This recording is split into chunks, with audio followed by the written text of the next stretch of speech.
Ito na yun. Yun na yung kapalaran mo. Kapalaran. Paano kung napapanood ka ngayon ng anak mo? May gusto kang sabihin? Sa aking mga anak or napapanood na ang akin lang.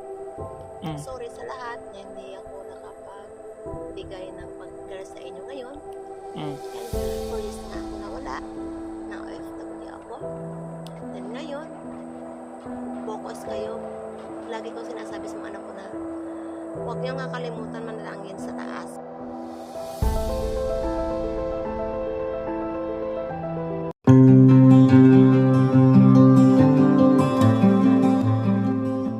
Ayan, hello po mga kapambira, good morning, welcome back po sa ating channel. At ngayon po habang nagbabiyahe po tayo ay meron po tayong nadaanan na isang alley na napagtuunan ko ng pansin at napabaling po ang aking motor. Papunta po dapat ako doon, papunta po dapat ako ng South Road. At napabaling po ako dahil nakita ko po si nanay nagkakain ng tubo. Opo, yung tubo yung sugar cane dito po sa tabing kalsada. At sinubukan ko po siyang interviewin, panandalian lang. At nagpayag naman po siya na kausapin natin siya. Opo, at alamin po natin yung ni nanay kung bakit po siya nandito sa kalsada. Kasi ito pong kalsadang ito ay wala po dito mga bahay. Opo, at first time ko lang po makita si nanay dito. Opo, sa lugar na ito. Andito po ako ngayon sa barangay Nabuungan po. At tara po, samahan niyo po ako, interviewin ko po si nanay. Nay, magandang umaga. Magandang umaga po. Ano pong pangalan mo? Ako po si Josephine Vergara Calencia. Josephine Vergara. Ano pong ginagawa mo dito? Ba't nandito ka sa kalsada? Ito yung life ko. Wala akong kaliman. Wala talaga. Lakad-lakad. Ayun na, lakad.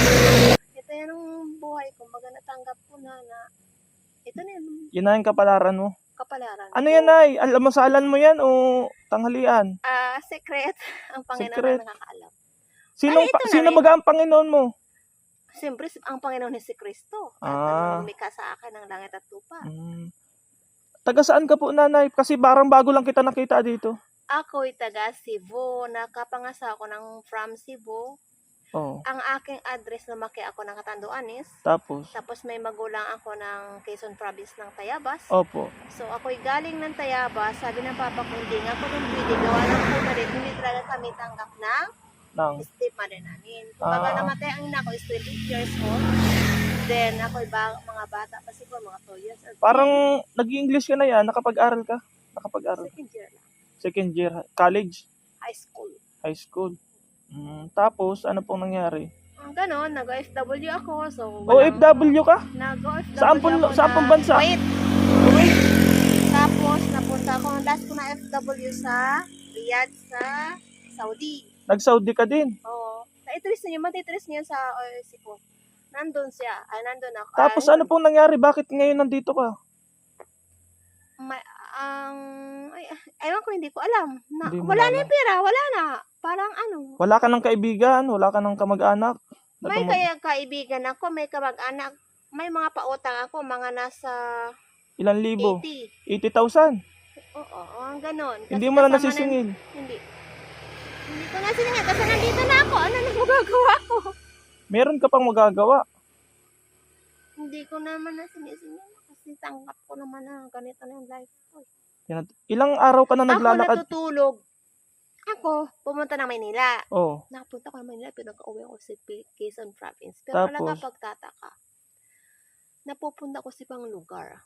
Tapos, paano ka nakarating dito? Naglalakad! From Manila, nakarating ako ng Susukat, Leverthad, basta nandun. Tapos nakauwi akong Quezon Province. Pag-uwi ko nang galing ng Quezon Province, kasi lakad-lakad at pahinga ng kalye. Tapos umuwi ako doon. So ako hindi sana papatuloy ng mama ko o ng papa ko dahil sa stepmother ko. Wag mo nang i-open yung pinto. I-close mo na yung ganyan. Sabi ko, kukunin ko lang yung damit ko. Kinuha ko yung damit ko. Nagligo ako doon sa dumi-dumi ko. Wala akong wala akong bihis. Kahit sa Maynila nga, ganun nga. Tapos so wala naman akong pupuntahan. Wala naman akong pera. So, nag-decide ako, ito na life. Yan ang buhay mo talaga? Yun na. Nakakaiyak nga, pero tanggap. Kumbaga, ano magagawa? May pamilya ka, nanay. May asawa ka, may anak. Hindi na ako pwedeng magbalik sa asawa ko kasi ang treatment sa akin nun, hindi maganda. Hindi maganda. Kulang sa ang akin lang. Pero at least yung mga anak ko, kasi naman tira ko na selected ako sa purpose, so pagagamit nila yun. Kasi ko doon, bali ang asawa ko na, pero ang pangalan ko na select. Pero siya na yung nanumpa, na siya ng member. Pangalan na yun nakasulat dito sa Hindi na ikaw. kasi nga iniwasan ko nga pong malagay sa computer yung pangalan ko. Gawa ng minisayan niya ako ng Panginoon. Marami nang nangyari sa akin sa Saudi. Marami sa akin nangyari. Ano nangyari sa iyo, Saudi? Basta, hindi ko pwede ipagsabi. Palagay ko kailangan mong sabihin para makaano ka, makaluwag-luwag ka. Kasi may nangyari sa akin na Hindi maganda? hindi maganda. Nakita ng utak ko na sabi kasi kasi yung ako'y nawala ng malay. Tapos, Pagising ko, napakabagang ako ito. Talagang violet. Sabi ko sa midwife ay nurse na Pilipino. oh, Sabi ko, ano nangyari sa akin? Ba't nagkaganito? oh, Bakit ang paga ko dito? oh, Eh sabi niya, kinurot-kurot yan. Yung kinurot, nagpara ako ng kwintas. oh. Yan nga. Ito bakit ano nangyari? Tapos sinabi niya sa akin, hindi mo ba alam na ikaw ang anak mo ay nandito? Sabi ko, ha? Ang anak ko ay nasa Pilipinas. Ang apat ko daw na anak nasa Saudi. Sabi ko, anong gagawin ng anak ko dito? Ayun, kumbaga, matagal ako sa ospital doon. Ang aking utak is normal, pero nakikita ko yung ginagawa nila sa aking kulam. Kinukulam ka? Nakikita ko yung orasyon ng naging asawa ko kasamang dalawang anak. Pero wala sa yung krimen na ginawa sa Saudi. Lumulobo kasi yung aking tiyan bigla. Tapos ako'y sa earphone naman. Ako'y nang nasa amo ko. Ang pagising ko pa lang, always praising worship. Nagwo-worship ka kay Lord? Worship ako. Nandito lagi ang headset sa aking Tapos nakikinig ako ng mga salita ng Panginoon. Pag alas 6 ng hapon, nagde-divine mercy ako. May Bible ako nagdala. Ang nakapagtataka, kita ko yung ginagawa nilang orasyon sa akin. Ng Israel, ng pamilya, ng Pilipino. Kita talaga, kita. Alam ko bakit. Basta may nangyayari sa akin, hindi ko kaya. Hindi ko siya inuulit sa mga friends ko. Basta kung wala pa nga sabi ko sa inyo, kung wala pa yung Isaiah 41:10, Ano nakalagay doon sa Isaiah 40? Sa Bisaya, Ano? sa Bisaya, ito ay, ayaw ka hadlok, kay mauban ako kanimo, ayaw ka balaka, kay mao ko mong Diyos, ligo ng tabang pananitdan ang gason. Ano yung sa Tagalog? Kumbaga, huwag kang maalala. Anuin mo na lang, basta. Hanapin ko na lang. Nag-memory ako ng mga bersikulo, maano ako sa mga salita ng Panginoon. Kumbaga, yung habang ako nasa bingit ng kamatayan, Si Lord na lang kinapita mo. alam mo ba ang nangyari sa akin dito? Pero wag nyo nang i-anuhan. Oo, sige. Nilagyan akong gapas dito, bulak. Yung bulak na yun, may lason. Tapos tumulo dito sa bibig ko. Tapos Dibdib mo. Dibdib ko. Sumikip siya na parang naghihinga sa post. May narinig kong boses, sabi ng isang boses, huminga ka. Paghinga ko, nawala yung lason. Tapos nasa kwarto naman ako, mayroon din na mga inaano sa akin ng pulmarin. Nagaganon nga ako ng basta mayroon maraming nangyari Sa ibang bansa yun nangyari. Buti nakauwi ka pa. Nakauwi nga po kasi may nagtulong na sa akin Pilipinas nurse. Wala akong damit doon. Wala lahat. Nakauwi ka ng buhay. Buti Nakauwi nakauwi ka ako ng buhay. Yun. Tapos, tinulungan ako ng polo. Polo lang sa ating government. Okay. Kumbaga, sa UWA. Sa uwa. Polo siya nagtulong sa akin. So, nakarating ang polo. Marami ng Muslim na inano ng government sa atin. Yun, nandun ako sa anong polo, kumbaga hotel yun na kumbaga sinisigreto nila. Nanay, ilang taon ka, nanay? Ilang taon ka na? Ako ngayon is 48. Ang bata-bata mo pa. Matanda na. Wala kang ibang dalang gamit. Ito lang damit. Ano yan? Damit ko po to. Yung inuupuan mo. May bag ka naman pala. Ninalaban ko to. Kaya hindi ako masyado madungis. Tulad ng Manila. Gusto mong kumain tayo doon, sa unahan? May karinderya doon, oh. Doon sa unahan doon. Gusto mo? Sige na, lilibre kita. Kwentuhan lang tayo, magkikwentuhan lang. Sige na. Yun. May kaibigan ako doon, mga kadama din. Kasi sabi ng amo ko, tapos yung kontrata ko ng November. Oo. Sabi, Jo, i-renew mo yung kontrata mo sa November. Sabi ko sa hindi na, kalas. Sabi ko, enough na. Kasi alam, hindi ko kasi gustong niwawatsingan. May mga ID ka diyan, nanay? May mga ID ka? Iniwan ko sa tulo-tulo. Passport ko mag-expire na. Renew ko ng Saudi ng Riyadh is mag-expire siya ng 2031. Saan galing yan tubo mo na? Saan mo yan kinuha? Ninakaw ko yan sa mayan, no? Ninakaw mo? Ninakaw, wala. Ninakaw nga, hindi naman alam. Ito, dinampat ko. Ito. Dinampot mo sa tabing daanan? Sabi ko naman, inano ko naman siya sa Biblia. Diba si Jesus noon, nakadaan sa igos? Dumaan sa triguhan, nagpita siya. May nadaanan siyang punong igos ng kahoy, walang bunga. Naano naman sa isip ko, lahat naman ng tinanim ay hindi naman tayo. Ang malupa at lupa, ang Panginoon may-ari. Ang Panginoon nagpapabunga. Oo. Kasi sinabi ko, ito, Panginoon, nagkasala ko, patawaran niya ko, pero ito, ikaw may gawa nito. Ako ay nagugutom at walang makain at walang bigay, ako nakaw ko. O sige, magkain na lang tayo doon, para di ka magutom. Ay! Tara. Sige na, tara. Idalhan na lang kita rito ng pagkain. Gusto mo? Ha? Huwag ka mahiya. Hindi ako nakain, pero bili ako sa restaurant, nabili ako sa makantin. Oo. Hindi take out, hindi ako nakain. Oh, edi ang gusto mo take out lang o dine in? Take out lang. Take out lang? O sige. I-take outan kita, huwag ka diyang umalis ha. Salamat. Huwag ka maya sa akin, si Brother Jose ako. Saan kita pwede makita bukas? Naglalakad-lakad na akong gold parin, marin ako. Saan ka ba papunta? Papunta doon sa diet o papunta dito? Papunta doon. Ha? Galing na ako ng diet. Galing ka na ng diet? Dahil na from Tayabas, Pagbilaw, ganyan-ganyan sa nakatakanan. Lakad na. Papunta ka na ng papunta ka na ng Manila. Ako doon. Manila ba yun? Papuntang Manila yun. Ayaw ko na ng Manila. Ito, papuntang diet oh. Galing na ako doon. Ako yung nga naliligaw. Ano nga pagtataka? Oh. Natutuwi ka ang dinadaanan ko. Para ba kung hindi ka naingkan ko ako? Hindi ka napapagod. Patingin daw ng paa mo para di ka man naglalakad oh. Ang kinis-kinis mo pa nga oh. Malinis ka. Malinis ka pa. Naligo ako. Mag-boarding. Binigyan ako ng pera niya. Bumibili na mo sa bangkang laba. Mag-boarding house ka kaya? Mag-boarding house ako lang pera. Ganun din. Magi pa bigyan mo na ko. Pagkain? Hindi pagkain. Pera? Matatarbawan. Kapag na? Mas yung matatarbawan. Hindi yung pera. Matatarbawan. Anong alam mong trabaho? Sa bahay. O ano? O kaya o. Trabahong marangal. Trabahong marangal. Babysitter. Wag lang cooking kasi rap na. Hindi ka marunong. Sa trabahong bundok. Marunong ako. Nasa bundok tayo eh. Ang tatrabaho kong bundok, mga lumang Ang trabaho dito, yan o, nagagamas, nagtatabas, nagkukupra. Wala, di mo yun alam. Nagagamas, alam ko.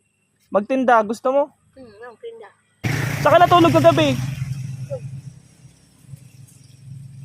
Natutulog ako. Okay man ang tulog mo. Natutulog ako sa waiting shed. Oh, okay man ang tulog mo, wala sa'yo nakialam. Wala ako minsan nang rarahas. May nangarahas sa'yo? Ay, nang narahas kahapon nga ay. Inaalok ka ng anong pera makipagtalik sa kanya. Sino yun? Hindi ko kilala. Dapat sinumbong mo sa polis.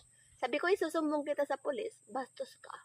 Nasa kalye na nga, ininarahas mo pa. Oo nga, bastos ano? Ilang bisis na ako rinahas. Ilang bisis. Oh, marami sa atin nanonood na OFW. Anong gusto mo sabihin sa mga OFW? Hi! Sa mga OFW, ang ima-advise ko, dahil ako OFW din dati, hindi yung mag-focus kayo sa trabaho nyo. Numero 1, pumukas kayo sa Panginoon. Kasi kung wala ang Panginoon, marami kasing nung ako nasa kabondisyon, maraming OFW na papasma. So, kailangan focus to God. God. Focus sa taas, tapos trabaho, focus. Kasi ayaw ng mga Arabo na ikaw ay badjing-badjing lang sa iyong trabaho. Dahil ang mga Arabo ay masyadong maano yan, mga matataas, kumbaga. Ganon. Saka ang amo ko, hindi naman ako pinakalapit sinasakwit. Bakit? Never akong napagalitan. Pulis yun, teacher ang babae. Ang anak niya is 6, pero yun sa Saudi. Oo. Ay nako, ang anak na babae, super I1. Pero yung kapatid niya lalaki hindi. Yung anak mo, nasan ngayon yung anak mo? Ha? Nasan ngayon yung anak mo? Nasa Cebu. Paano kung napapanood ka ngayon ng anak mo? May gusto kang sabihin? Ayaw ko malaman. Ha? Ayaw mong malaman? Sa aking mga anak or napapanood na ang akin lang, sorry sa lahat na hindi ako nakapagbigay ng pag-care sa inyo ngayon. Yan, 4 years nga ako nawala. Na OFW ako. Then ngayon, focus kayo. Lagi ko sinasabi sa mga anak ko na huwag niyo nga kalimutan manalangin sa taas. Tapos sa pag-aaral nyo, kung anong binigay ng Panginoon, huwag niyong ambisyonin yung buhay sa mundo. Ambisyonin niyo yung sa taas. Kasi ang gusto ko sa mga anak ko, lagi kong dinadasal, hindi yung buhay ng mundo, yung kumbaga maging alagad ng Panginoon. Yun yung inaano ko, hindi ko inaambis na maging mayaman, maging doktor o what. Gusto ko yung maging alagad ng Panginoon. Kung anong makakaya nyo na ibibigay sa inyo ng Panginoon, yun na. Huwag yun ang ambisyon na ganito ko, puro pera. Ayaw ko nang ganito. Ate Josephine, bali ilang taon ka na naglalakad-lakad sa kalsada? Pang ilang, Hindi pa taon, mga buwan. Buwan pa lang? Hindi pa natatagalan? Ibig sabihin, Galing ako ng Maynila. Tapos, diretso ko ngayon. Hindi ko na alam kung anong buwan ako nag-start ng walking. Ngayon taon lang. Ibig sabihin, pwede ka pa naming matulungan. Hindi pa natatagal. Ngayon lang ang taan ako. Tingnan mo yung aking... Kumuha ako ng... MBA kasi na-apply ako uli ng OFW. Oo. Yung agent ko naman, tanga-tanga. Bakit? 4 months na. Natagal na. Laging tinatawagan ako ng agency na pumunta ng Maynila at imi-medical. 2 times ako tinawagan. So, ang agent ko, hindi naman niya pinaprocess. Sabi ko, bakit hindi ba? Kailan ba? Ganyan, puro kong pinapawait lang niya ako. Kasi ako, tagal na. 4 months na. Tagal ko lang waiting. So, hindi pa ano yung papers mo noon. Hindi, kasi wala pang medical. Paano na ipo-forward doon sa Ate Josephine, kung meron akong maitutulong sa iyo, ano yung pinakamahalagang tulong na maibibigay ko sa iyo? Trabaho. Ha? Pinakalabas. Trabaho? Yes. Yun ang tabis na yung maitutulong mo. Ano ka ba? Meron sa akin na nung ako'y nasa Porokdos, sabi niya sa akin. Saan Porokdos? Doon sa Labo. Talabatib? Hindi ko alam kung anong yun, barangay. Yung diretsuhan na mahaba na... May tumigil sa akin sa sakyan at sinabihan niya, huwag kang alis diya, promise ha, close my heart, ganyan. Sabi ko, bukas babalik ako. Tapos hindi bumalik. Kasi magta 3 days na ako dun sa waiting shed. Ayaw ko mag-stay na matagal. Tapos, umalis ako. Anong pangalan daw niya? Ay, nagkalimutan ko. Basta ginawan din niya ako ng video eh. Hindi ko alam. Binidyohan ka din? Oo, kasi hindi ko naman inaalala yung nag-i-interview sa akin. Ganun siya. Gusto mo mag-stay dito? Kasi sa lugar nito? Oo. Taga dito ka? Oo. Anong gagawin? Nasa dito. Tapos? Magtinda ka ng magpasok ka sa kantin, magtinda ka ng maruya. Kaya mo yun? Wala na naman ako magluluto. Pero magpahinga ka muna. Mga 1 buwan ka muna matulog. Matutulog ako 1 buwan. Anong kakainin ko? Kasi pagod ka na ay. Ay, okay na. Ha? Okay. Kung may magpapalaba, okay din. Kasi ako, malinis ka pa, pati nga ang ngipin mo, malinis pa eh. Walang toothbrush. Ha? Ilang buwan na Oo. Walang toothbrush kasi yung gamit ko, iniwan ko sa tulo-tulo. Bilang kita ng gamit. Meron pa akong gamit doon. Sige, wait lang ha. Antayin mo ako dyan ha. Taga saan? Taga dito. Ayan mga kapambira, nakabili na po tayo. Dinami-damihan na po natin. May tinapay, may tubig, may itlog. Saka may kanin at ulam. Ayan. Marami. Ate Berebeg. Salamat sa biyayang binigay niyo sa akin. Oh. Kain ka na. Kain ka na. Pagalis niyo. Ha? Pagalis niyo. Pagalis ko na. Nahihiya ka yata. Dinalagdagan ko na yan. May tubig na yan na malaki. Tapos may may kanin ulam, tapos tinapay. May itlog dyan. 5 pirasong itlog. Nilaga na yon. Okay. Para pag nagutom ka. Saan talaga saan talaga ang punta mo na dito sa Abante na dito? Wag ka kaya masyadong lumayo para mabalikan pa kita. Pag nakakita kong waiting shed. Ha? Pag nakakita kong waiting shed, dyan ako mag-stay. Tapos? Basta. Ito, mag-stay ako. Alam mo yung barangay dyan sa unahan? Bakit? Doon ka na lang magantay sa barangay. Huwag ka na maglayo. Mababasa ko na naman. Oo. O kaya maghanap ka ng simbahan dyan na pwede mo matuluyan. Sarado ang simbahan? Hindi, may mga simbahan dyan na simbahan ng born again. Bunagin ka? Bakit? Wala naman. Wala mang kaso.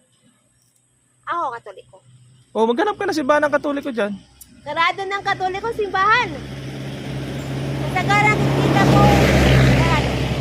Basta makikita mo lang ko diyan. Pag may space diyan na walang basta nasagara kasi ko nag-space sa waiting shed. Okay na basta. Huwag ka masyado maglayo. Pag tanong-tanong mo yung barangay Makugon, pag nakarating ka na sa barangay Makugon, doon ka na mag-stay, Di ba yun? Nasa loobin pa ba? Hindi, doon sa tabing kalsada lang. Oo, barangay Makugon? Oo. Okay. Sa pavement ka na lang mag-stay, sa pavement. Anong treatment? Covered court. May covered court ba doon? Oo. Sa school? Oo. Doon sa unahan ng school, meron doon. Kaso malayo-layo pa yun, doon pa yun sa unahan. Oo, sige. Sige, makikita mo lang ko diyan. Ha? Covered court na ha. O anong plano mo? Basta! Ang Panginoon ang magpo-provide no. Hindi ako. God will provide. Yes. Marami ka pang damit dyan, Oo, meron ako. Ilang terno ang damit mo dyan? Ay, secret na. Huwag mo yung talumin. Ha? Basta. Ay, secret na. Huwag mo gamit. Basta. Mamaya mo na ako bigyan ng damit, Bob. Nasa tirahan ako bahay. Hindi ko magdadala. Hindi discuss ko yun. Huwag ka nang lumayo, maghanap ka na lang dito ng kubo na matitirahan, kahit sa bundok. Magtanim-tanim ka na lang dito. Magtanim-tanim ako. Basta, ang Panginoon na bahala. Basta. Kasi pag sa kalye ka, Ate Josephine, mas mahirap sa kalye. Kasi delikado sa kalye. Pero kung maghahanap ka ng lugar naman, papagtitirahan mo, magtatanim-tanim ka, magtatanim ka ng talabos kamuti, ng tubo, mga prutas, mabubuhay ka na. Okay nga. Basta, Pag sa kalsada, delikado. basta yung face is ligtas kasi ang dami ko nang nangyari sa akin, natutruma ko sa mga Natutruma ka talaga. Kaya nga, dapat doon ka't matulog sa may mga barangay tanod para may nagbabantay sa iyo. doon pa man ang manggaharas yun na. Sino? Mga tanod? Ewan ko lang. O kaya sa simbahan ka na lang maghanap ka sa simbahan na matitirahan. Basta mag-pray na lang ako sa Panginoon. Totoo. Marunong ka mag-cellphone, marunong ka makitext, makitawag. May ballpen ka dyan? May ballpen ka? Wala. Kaya mong memoryahin yung number ko? 0930. Ano yun, ang number mo is, ang number is 11 Digit. digit. Hindi mo kaya? Makakalimutan. Makakalimutan mo? O sige, pambili mo ng sabon, saka ng toothbrush, shampoo. Ang aking tutulong mo sa akin. Yung may matitirahan at may Pagtatrabahonan. kasi O Ate Josephine. Oh, ako, nakita lang kita dito, accidentally nakita kita dito. Hindi ako makakapangako sa'yo ng trabaho, bahay, pero pag nakita kita dyan sa Oronahan at basta makita kita dyan, aabutan kita ng kaya kong itulong, ha? Kung ano yung dumating na blessing galing kay Lord, itutulong ko sa'yo, ha? Okay. Siya. Sige. Deal. Thank you. O, deal tayo. Oh, ayos. Ayun. O sige, bye-bye na. Very big. Galing din niya sa OFW. Okay, salamat sa mga FW sa inyong tulong. Galing yan sa... May mga supporter akong OFW, nasa Hong Kong, galing yan. Sige, Kay Tita Teresa. Nagbigay ng tulong. Natulungan nyo rin ako. At ang Panginoon bibigay sila ng more than pang blessing. Galing yan kay Tita Teresa. Tita Teresa, Sister Teresa. Thank you very big for helping me. Okay na. Bye-bye. Bye. Ayan mga kapambihira, masaya po si Ate Josephine na natulungan po natin kahit paano. Tapos pinayuhan ko na lang po siya na mag-stay muna dito. At baka sakali din po na mabigyan natin siya ng pansamantalang pirahan. Opo, meron naman po tayong i-offer sa kanya. At nakita ko naman po na mapagkakatiwalaan pa naman si Ate Josephine. Hindi naman nananakit. Nagnakaw nga daw po siya ng ng pagkain niya at nagdasal daw muna siya bago siya nagnakaw. Ayan po, kawawa naman po si Ate Josephine. Ilang buwan pa lang po pati na naglalakad-lakad. So ayan po mga kapambihira. Salamat po sa inyong panonood. Salamat po sa inyong pagsuporta sa ating channel. At kung nagustuhan niyo po yung ating channel sa mga bago po na nakakapanood ngayon at sa pa-share po ng ating videos at pa-subscribe po, opo, at saka pa-share na rin po para matulungan po natin si Ate Josephine para makarating po dun sa kanyang pamilya na kung maaari ay mag-communicate po sa atin para matulungan po si Ate Josephine makakuha kung gusto nilang kuhain sa Ate Josephine dito. Opo, kasi wala po talagang ang immediate talaga po na dapat tumutulong ay kamag-anak. So kaya po ito pong vlog na to, ang purpose po nito ay makarating doon sa kamag-anak na Ate Josephine na kung meron pa si Ate Josephine na kapatid at mga anak ay makuha siya. Ayan po mga kapambira. Maraming salamat po. God bless you po at see you on my next vlog. Bye bye!